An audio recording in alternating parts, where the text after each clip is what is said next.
Hello, so today I want to talk about awareness and how to become more aware, really the force and function of becoming more aware.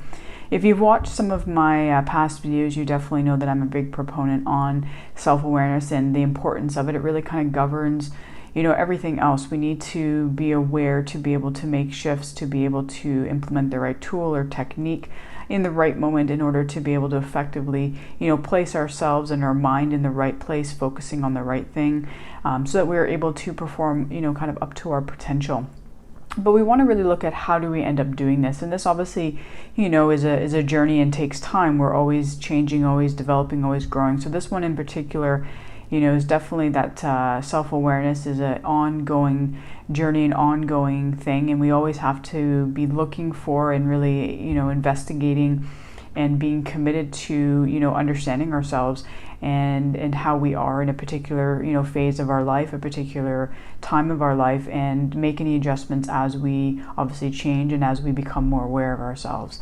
So one of the first things that we can do to become more aware is journaling or just kind of writing, so for everyone that's going to look a little bit differently. Some people just need to kind of write their thoughts out more in that kind of, I guess, what people would consider journaling.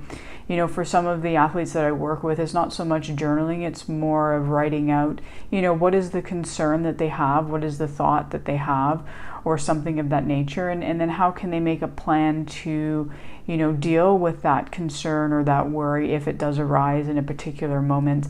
Because a lot of the time our worries or our concerns, they are valid, but we need to make a game plan so that we can then, better handle them in a moment.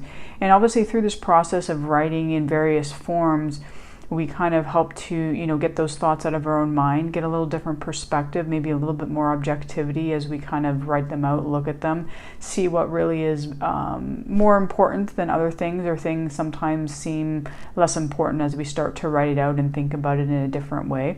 And then we also get to know ourselves if we're thinking about the plan, because we have to obviously understand who we are and what's going to work best for us in particular moments of if we need to, help with refocusing or help, managing some emotions or pressure that might be existing in that moment. So writing things out is definitely a great tool to be able to use to increase our self-awareness. A second thing that we can use is mindfulness. Mindfulness is obviously designed to help improve awareness, both of, obviously our inner world, our thoughts, how we feel, obviously even just paying more attention to our body, muscle tension, heart rate, respiration rate. All of these things impact our performance, and obviously this is something that we can do through mindfulness.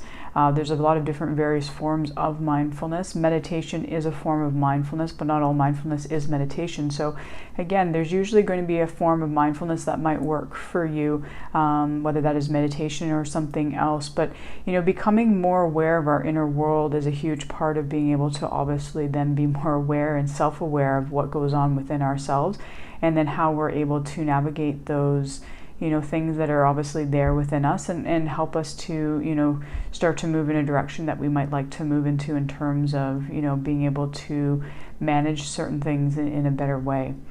A final thing that we can do, and obviously there's more than these three things, but I'm just going to list three things here. So a final thing that we can do to help improve our self-awareness is conversations with, wise people, conversations with people who are good at asking questions, good at helping us to reflect, to think about things in different ways. Obviously that's a big role with my job and the work I do with my clients, but it doesn't necessarily have to be with someone who is a practitioner in the field of psychology. It could be with someone who just has that natural ability to listen to you, to maybe give some good advice, but I think also more importantly ask some really insightful questions, things that are going to really make you, as I said, think, maybe look at things in a new way, because that's really how we as humans get to know ourselves. We're not going to know ourselves through somebody giving us information.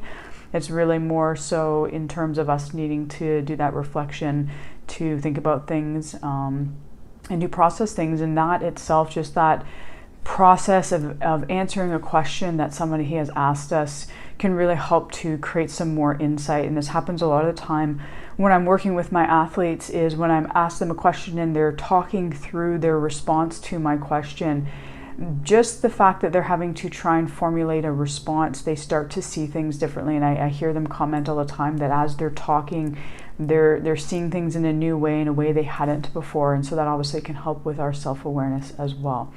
So definitely think about, one of these 3 methods to help you with self-awareness. Obviously, if you can do all 3, even better. That's going to really help to probably speed up the process. But this is something that you definitely want to be looking at. And these are things, obviously, that are away from the performance arena itself. These are things that you need to be doing on a day-to-day basis. This is kind of more of a lifestyle type of approach to things rather than specific to within the performance arena, but obviously will greatly aid you when you are looking to perform in critical high pressure moments, as well as just on a day-to-day basis with the things that you need to handle.